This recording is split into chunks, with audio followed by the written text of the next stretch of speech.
All right, the property prequel, be in the know before you buy. We got the Q&A Asks Matt series. Super excited. We'll dive into it. We've obviously got the amazing Jamila in the studio. Thanks for having me back. I feel like it's been a while. Been a minute. For our last episode, you had Michael Koloshi, and there has been so much feedback on it. It was absolutely incredible. Fire. If you haven't listened to it, go and do so right now. Yeah. It was good. Huh? So I feel like I got big shoes to, not that you're interviewing me, but we're coming in hot. Let's put it that way. It was a fire ep. Let's just leave it at that. If you haven't, I don't want to spoil it, but go back and listen to it. Amazing. We've actually got some really good lined up guests over the coming months too, which is super exciting. So if you are a listener of the show, appreciate all the feedback. Always flick us a message and guests or any topics you want on as well. This whole show is all about adding back to the community and adding value out there. So people love the Q&A and I enjoy them too, and so do you. It's just a different perspective, fresh approach. You know, we got 20, 30 minutes and we'll get started. We'll just dive in, unpack some questions. I've got a bit of an update. Jamila told me a few, but I'm not sure what's to come. So what do we got? Okay, we'll get straight into it. So any business leadership tips? Business leadership tips. So I feel my whole perspective on leadership has definitely changed in the last 6 to 12 months, I'd say. Changed a lot. Probably prior to 12 months ago, probably 1 to 2 years ago, it was more like team. You got a team and you're working effectively and collaborating with others. But as we've grown and scaled, one thing that's shifted my mindset is I feel great leaders can get things done effectively and efficiently through other people. And what I mean by through other people, it's not telling people what to do. It's ensuring that they've got the right plan and confidence to execute themselves. So what I find in leadership, and this has really changed my mind around leadership, I feel there's telling someone what to do, and then there's leading someone to achieve maximum success. And it's a little mindset shift that, are you someone who tells someone, checks on someone, and then gives them the next task to do? So I call it tell, check, next. Or are you someone who is outcome, measure, coach? So would you say the first one's more like micro? Yeah, well, I even put it, I do it. Everyone does it subconsciously, even though you don't realize it. I think that's it. Yes, there's micro managing, I feel, which isn't the best form of leadership. Again, this is just my observation. A true leader, again, can get things done effectively and efficiently through other people. Yeah, so kind of just... So instead, what I've been trying to do as of late with my team, and it's really been working effectively, instead of the tell, check, next method, I've been really focusing on outcome, measure, coach. So giving someone, here's the outcome, you put together the plan. And then through that plan, you know, they'll come back with feedback, we can measure it, we can change things, and then you want to coach them and help them. Because I really believe, and it's funny if my team are listening to this, I always use the analogy like, I'll help you on where to fish, but I'm not going to take the rod and do it for you. I love that though. Because I feel a lot of people, you can't get the best out of someone if you're fishing for them. You need to let them fish on their own. And one thing I'm super passionate about is that we've created a culture, I feel, of like, hey, it's okay to tread water, but you're not going to drown. Treading water is okay. It will get tough at times. We have to learn. You got to learn. Yeah, I feel the best way to learn is treading water sometimes. So, that's been my biggest mindset shift on leadership, is that it is okay for people to tread water. You don't give them the confidence, though, that you're not going to let them drown either. So that's something I've really been trying to adopt. So really focusing on outcome, measure, coach. I really like that. I'm going to take that. You're taking that one. You can. I definitely will. You take it with you. Yeah, you take it with you. Take that little tip. I love it. Is there anything you want to add on that, or do you feel like that's straight to the point? You're straight to the point, and again, something I've really learned and working on is the way you communicate with someone. Everyone has different types of ways they take in feedback. So myself coming from, I played footy since I was 5. So someone tells me what to do, I just go and do it. Doesn't matter what the tonality is. And to be honest, sometimes the more direct, the easier it is for me to listen, because since 5 years old, it's like, Matt, that's not good enough. This is how you do it. Hurry up. What you're used to. Go do it. My dad was an immigrant from Poland as well, right? So it's ingrained in me that I can just take feed. It is what it is. But not everyone's like me. I just raising my hand. Yeah, and one thing I learned in business, and this could be good for anyone who's growing a team, is not everyone listens and appreciates feedback the way you do. Yes, that's a huge one. So again, no, it's not a male versus female thing, because some females are direct, some aren't. Some males are more emotional and some aren't. So you really need to know who needs a pat on the shoulder and who needs a shove on the shoulder. And some people like one to the other. Yeah, does that make sense? Almost 100%. It's also reading the room and the personality as well. I feel like you need to get to know your team.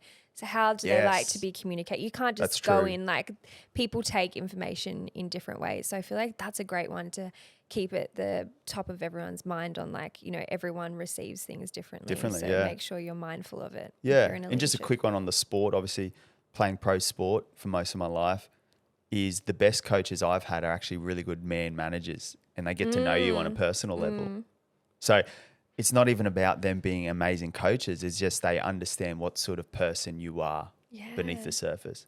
Yeah, I really like that. Yeah. So that's where I'm at with business leadership at the moment. Definitely no expert, but on the journey. I love that. Thank you for sharing. We'll go on to our next question. What do we got? It's a bit of so someone's seen you at an auction and they said you're an absolute gun. Do you have any tips? So I guess tips around how you are at auctions. Just being a gun. How do you do it? Yep. No, I do enjoy auctions. Yes, me and the team all get out in the marketplace, especially here on the Gold Coast, and we got a good success rate at auctions. But one thing around auctions, I always say, firstly, sometimes the person with the fattest wallet wins, and that's totally okay. It's not all about strategy, human psychology, all those sorts of, they play a huge part. But at the end of the day, there's some things you can't control, and it's just someone valuing the property a lot more than what you do. Totally okay. So my biggest thing around auctions is this. Firstly, you need to know what the property's worth. That's number one, believe it or not. So you actually got to know your stuff. Because if you don't know what the property's true value is, there's no way you can implement what I'm about to tell you next, which is a lot of the psychological strategies kind of things. So unless you know what the property's worth, there's no real anchor point to use all the methods I'm about to tell you. So that's number one, is always you need to know your stuff. That's market knowledge. If you don't know market knowledge, get some help understanding knowledge through research. Buyer's agents or whatever. Secondly, like you said, spend the time. The best buyers I've worked with and seen out there in the marketplace, they spend a lot of time figuring out markets, spending time chatting to the right people, identifying when a property comes up, hey, does that make sense at what level? They just know very quickly because they've done the research, done the work. So that's number one. Then this prefaces what I'm about to say. Only if you've got that ticked and you know what market value is, then I feel with auctions, you can really, really implement some key little strategies that will help, I guess, bring assumptions onto the auction floor. So what I mean by that is perception's a big one as well with auctions at the end of the day. You got to remember, an auctioneer and an agent are there to try and get the best price for the property.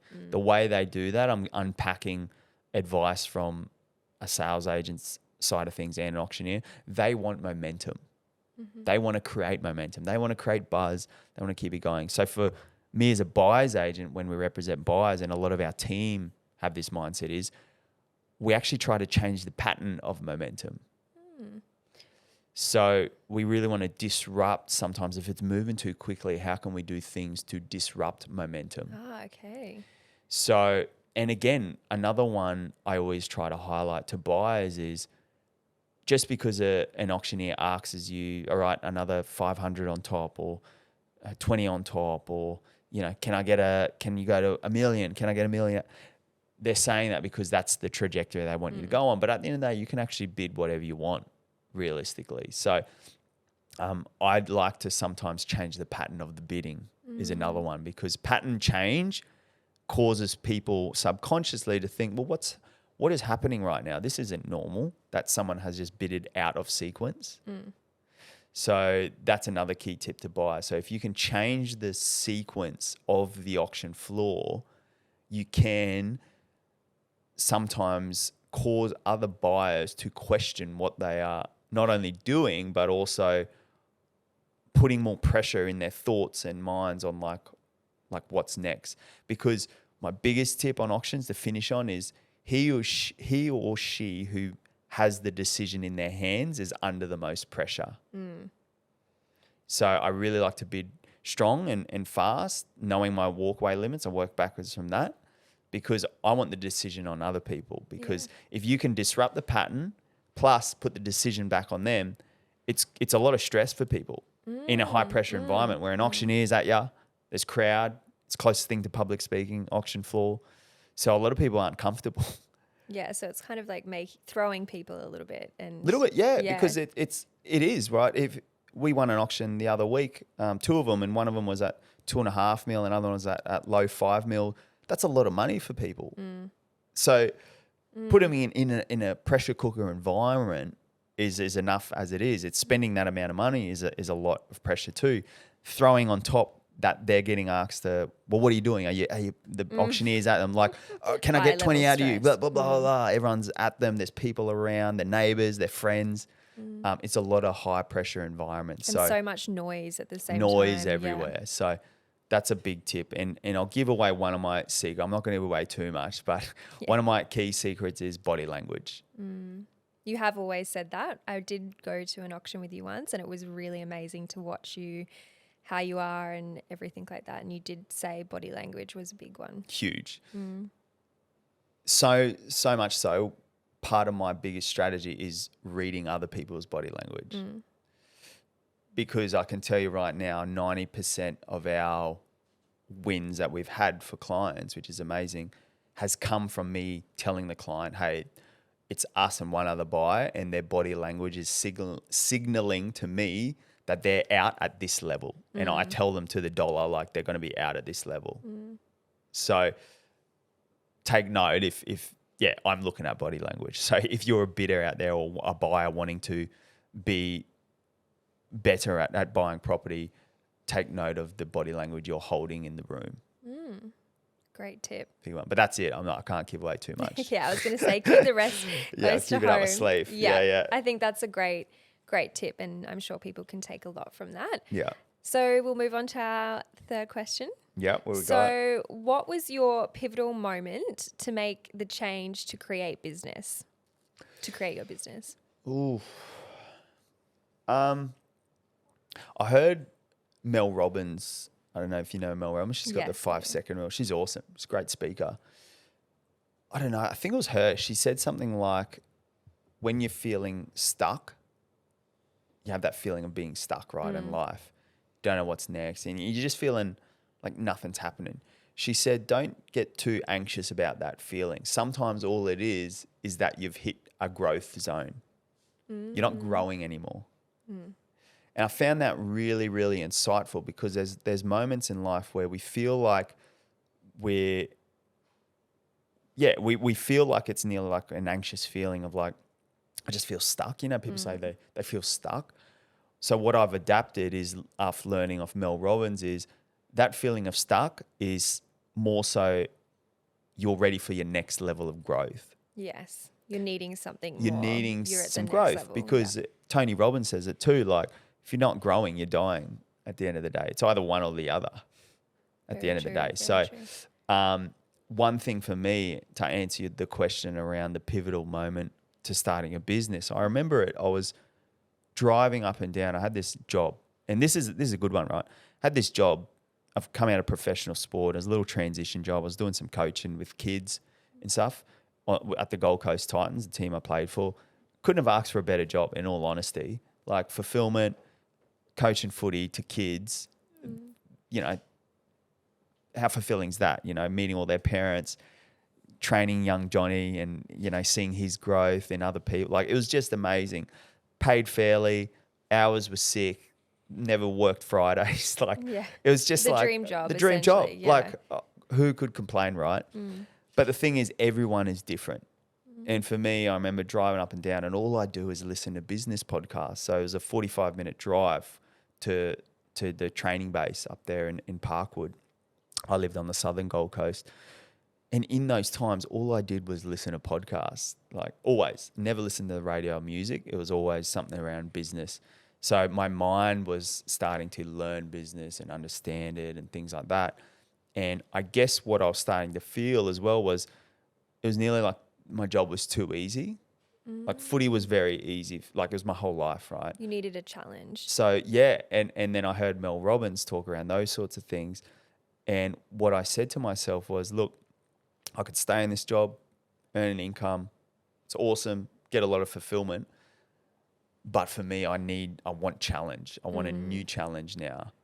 And for me, I was super inspired. My new inspirations became business leaders.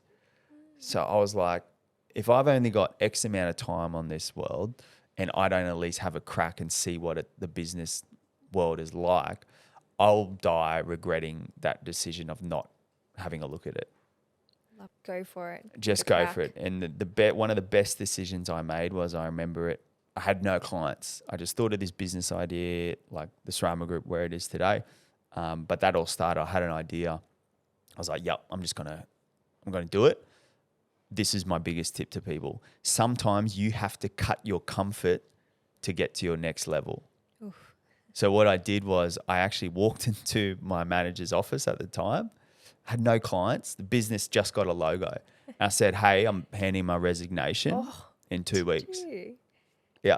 Didn't know where my next paycheck was coming from. That. No idea.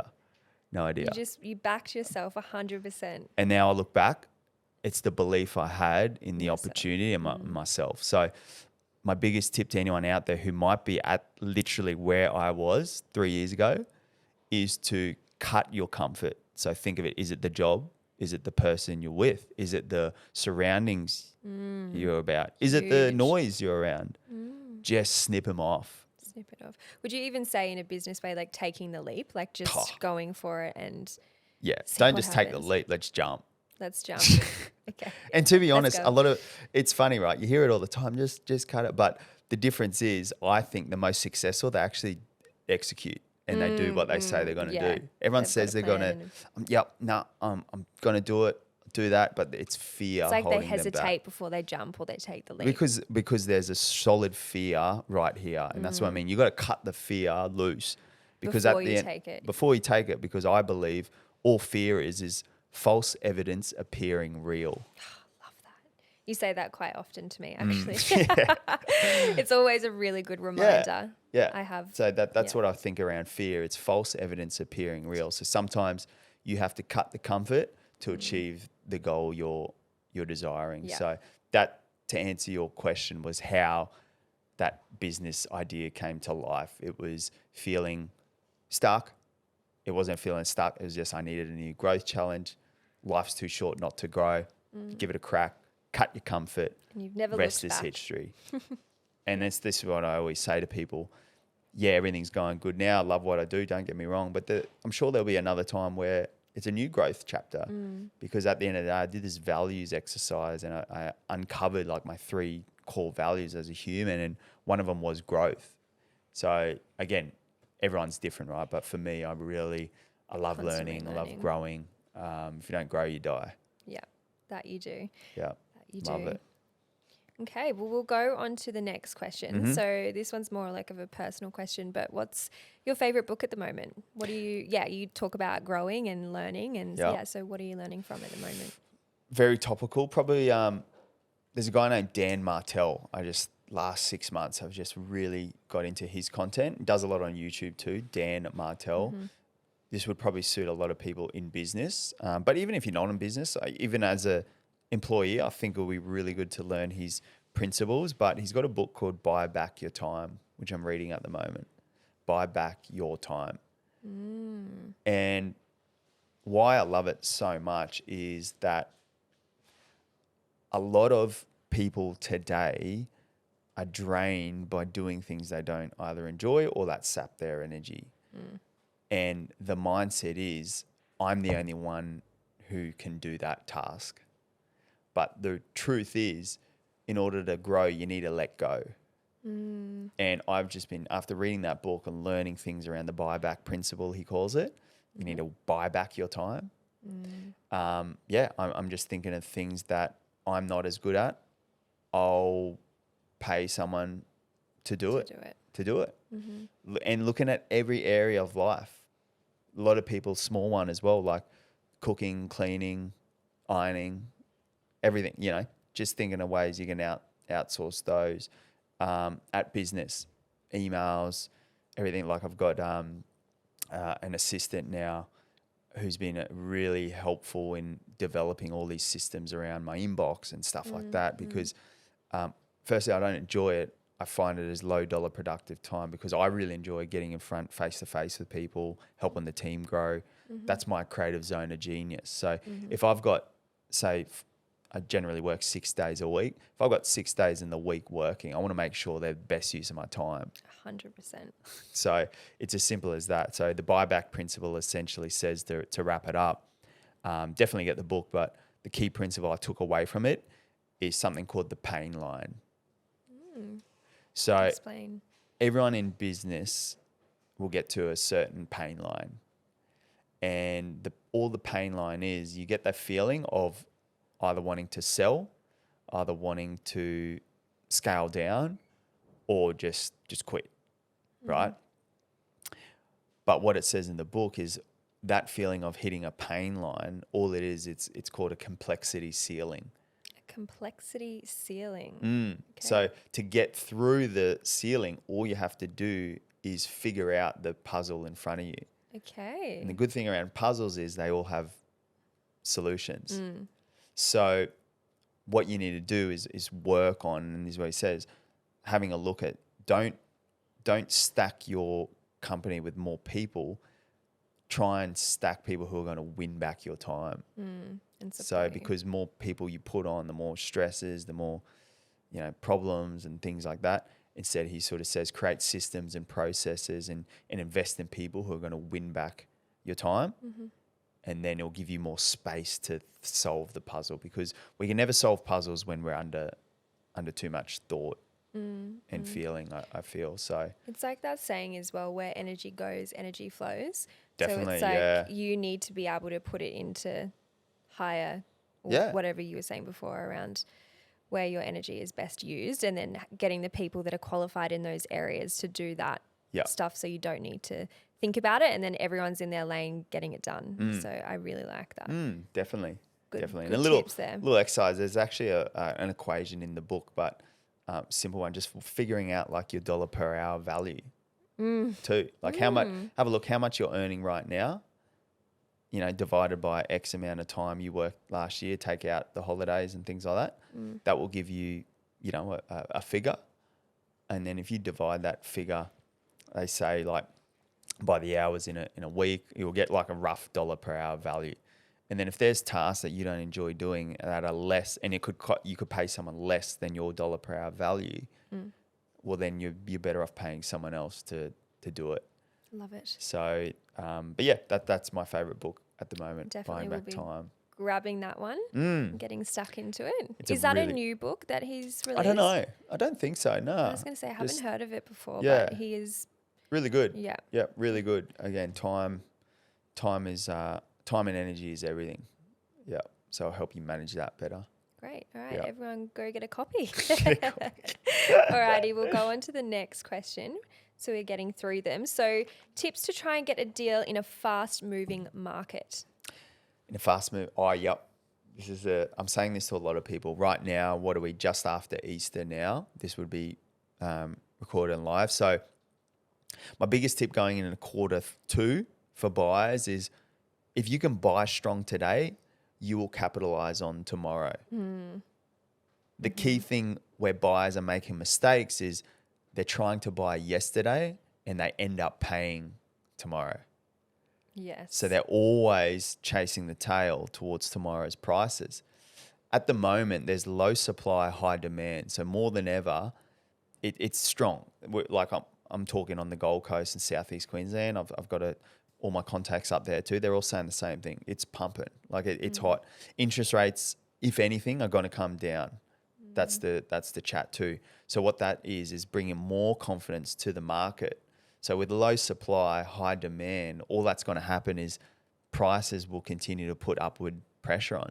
So if you're a buyer and you're desperate to get into the market, focus on buying strong today so you avoid paying tomorrow. Because again, the difference between buying strong versus, buying tomorrow's prices is potentially, again, this is houses, this isn't a pair of shoes. So we're talking like 5 to 6 figures difference, 100 grand, 200 grand, 300 grand in the higher price points. A property that I seen on the market and about to sell at around the 3 mil was 2 mil only 6 months ago. So like that's 7 figures different. So you got to really think of it like that.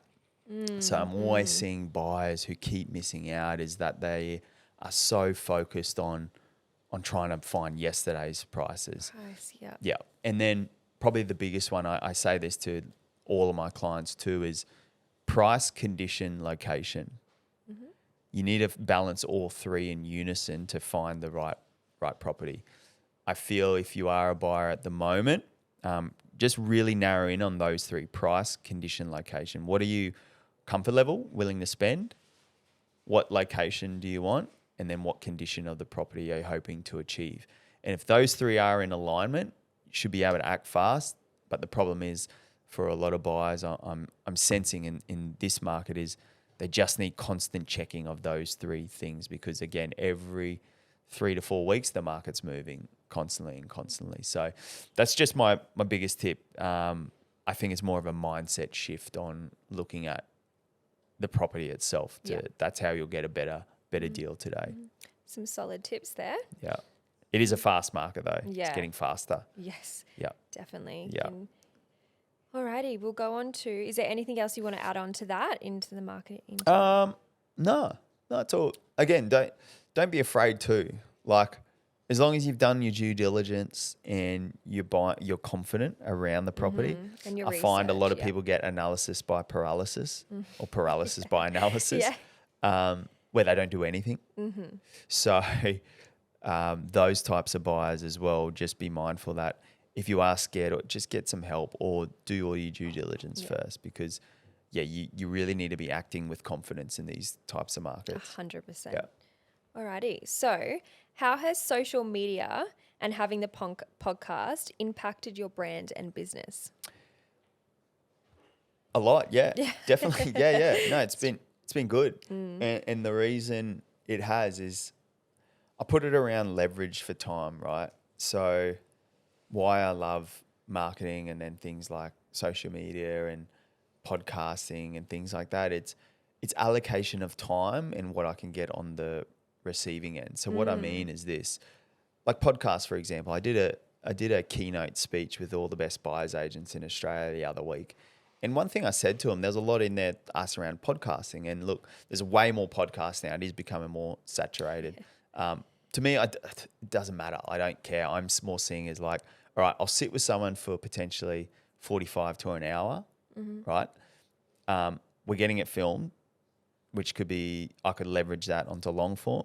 And then also from that long form, you can cut it up into short form as well. And get so much from it. And you get so much from it. Plus, you've just, instead of going out for coffee with someone, you've had a really intimate chat and you're really focused and you're listening and you're really present. Yeah. So I actually have some of my best conversations on a podcast. I was going to say. And some of my best connections now are people that I've had on a podcast. So I see it as like a multitude of positives for 1 hour of my time. I agree fully. So that's probably my biggest thing. In terms of like how it's helped the business, again, I think it's just more brand exposure. I think more so what I've found a huge change in my life has been the personal brand side. So I think it was we might have done it on a Q&A like last year or something. Someone asked around personal brand. Yes, last year. And again, I see personal brand as the handle to an umbrella. And then that solid handle is your personal brand. And as you open the umbrella, that's all the potential revenue streams or opportunities that your personal brand could leverage from and create. Yeah. Because one thing I felt is I'm doing a keynote next week. I got another one lined up soon. More potential buyers agents want to work with us. A lot more opportunities. Doors open up when you've got a strong personal brand, I feel. That's what I've noticed for sure. So again, you can't really measure the ROI and those types of things. It's just more that, hey, it's an investment I like to make. To answer the question, to finish on, it's a investment into the handle of the umbrella. I see it as that. Second is that it helps people understand. One thing I'm noticing in business more, people want to find out you more so than the business. So people do business with humans. So one thing I'm finding, like content, why it helps, it gives you like even doing a Q&A here today, it just shows there's more to me than just the Australian or the business and things like that. Property. Yeah, and people relate to people they like, and it also rules out people who aren't aligned to you too. Exactly. Yeah. So I think it's a win all around. But yeah, it's been awesome. User crew, shout out to Social Lab. They've been great. I've formed a relationship with them over a few years, and they got some great people in there who support the journey. So that's another thing. It is a lot of time and effort, but if we go back to the buy back your time principle, I used to do it all myself, and then slowly you outsource and get help and get the right people in. And they do it all at Social Lab as well, essentially. So you get all the support you need. Yeah. Again, going back to the very first question, outcome measure coach. I'm not telling them it's just like, this is what I want, this is what we want to achieve. And then we sit in every now and again and measure it, and then we keep working together. So, but yeah, definitely beneficial, I think, building a brand. And I really liked how you said as well around the umbrella as you open it, and that's all, everything is connected and help support it once you've created the personal. Yeah. Yeah, I really like that. And it's just come to me then, last thing is, when your personal brand gets stronger and stronger and stronger, opportunities become more and more and more. And again, just a piece of advice that I'm learning is don't get shiny red dress syndrome. So focus on what's important, because there's a lot of things that will come at you, and the ability now turns to what can you say no to. It's a good feeling. Yeah. So that's my biggest tip is don't lose focus on why you got to where you are. Yeah, What and on the come up. Yep. And stay focused on it. Definitely. Amazing. Well, that's all of our questions. Oh, another some absolute Q&A fire. Done. Some absolute fire questions. Appreciate that. You put the question box out there every now and again, hey, for the Q&As. Yep, I do that on the day before. So anyone that wants to know anything about Matt, personal property, get in the day before, which is on a Wednesday. I think something like that. Yeah, you'll see it. You'll see it pop up. Yep. It says like Q&A, something like Ask Matt or something. So, it's awesome. And again, appreciate all the feedback for the show. Got some amazing guests lined up over the next few weeks. So stay tuned, and let's get amongst it. See you soon. Let's do it. Bye.